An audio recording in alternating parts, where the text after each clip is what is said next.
मधलं 80% 90%च्या रिकव्हर झालं मला. सर तुमचं नाव सांगा पूर्ण. माझं नाव संभाजी लक्ष्मण दुटाळ.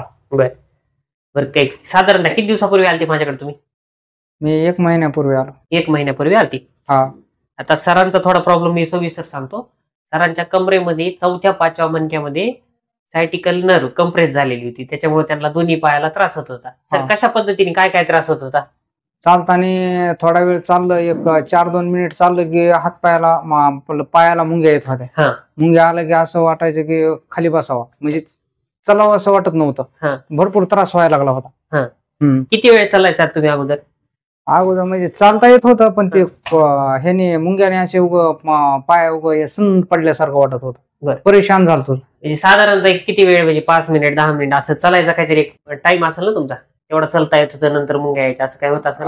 एक लय झालं, एक अर्धा किलोमीटर गेलं की तसं म्हणजे हे व्हायचं, जाणवायचं. आणि आज 1 महिन्यानंतर? 1 महिन्यानं आता म्हणजे 80-90% रिकव्हर झालं म्हणायचं. आपण कशा पद्धतीने तुम्हाला इथे ट्रीटमेंट्स वगैरे दिल्या, काय केलं इथे तुम्हाला हॉस्पिटलला आल्यावर? काय अगोदर ब्लड टेस्टिंग आणि एक्सरे काढून एक्सरे मध्ये एक नस दबलेली दाखवलं. मग त्याच्यावर आयुर्वेदिक मेडिसिन दिलं तुम्ही. बरं, औषध दिली. आणखीन काय केलं? औषधं दिल्यानंतर थेरपी घ्यायला लावली. 4-2 वेळेस थेरपी घेतली मी. बरं, महिन्यामध्ये 4 ते 5 वेळेस तुम्ही थेरपी घेतली? 4 ते 5 वेळेस. 1 महिन्यानंतर आता तुमचा अभिप्राय काय आहे? 1 महिन्यानंतर आज तुम्हाला एक पर्सेंटेज मध्ये सांगायचं म्हणलं तर किती टक्के फरक? माझ्या हिशोबाने पर्सेंटेज मधलं 80% 90%च्या रिकव्हर झालं म्हणायचं. बरं सर, तुम्हाला माझा ऍड्रेस कोणी दिलता?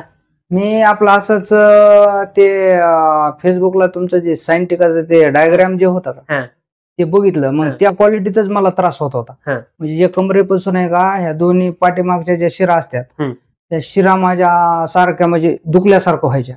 आणि एक पिंढरी मधली चालताना पिंढरी मधली शिर उठायची सेम जसा डायग्राम आहे तुमचा, त्या क्वालिटीत मला मग ते वाटलं की आपल्याला पण ते तसं आहे. मग मी ह्याच्या अगोदर एक दवाखान्यात दाखवलं, पण ते तितक्या पुरतं राहायचं आणि आणखीन ते तसंच व्हायचं. एक 4-6 महिन्यापासून मला त्रास चालू झाला. मी एक ओझं उचलल्यामुळे मला ते उद्भवलं. बरं, आता 1 महिन्यानंतर आज काय कंडिशन आहे तुमची त्रास? आता म्हणजे आता व्यवस्थित वाटायला लागले. आता चालताना वगैरे काही त्रास होतो? आता चालताना होत नाही. लय वेळ चालल्याच्या नंतर थोडं जाणवतंय. 5-10% आणखीन जाणवतंय म्हणायचं. किती वेळ चालल्याच्या नंतर त्रास होतोय? म्हणजे बराच वेळ चालल्याच्या नंतर. बरं, मग आज कसं आले तुम्ही? आज आता हा कोर्स चालू आहे. कोर्स चालू आहे, सेकंड ट्रीटमेंट साठी आले. बरं, आता जे मुलाखत बघते त्यांना काय सांगणार तुम्ही हॉस्पिटल बद्दल, ट्रीटमेंट बद्दल? नाही, पण बऱ्यापैकी म्हणायचं, बिना ऑपरेशन बिना याचं. ठीक, धन्यवाद सर.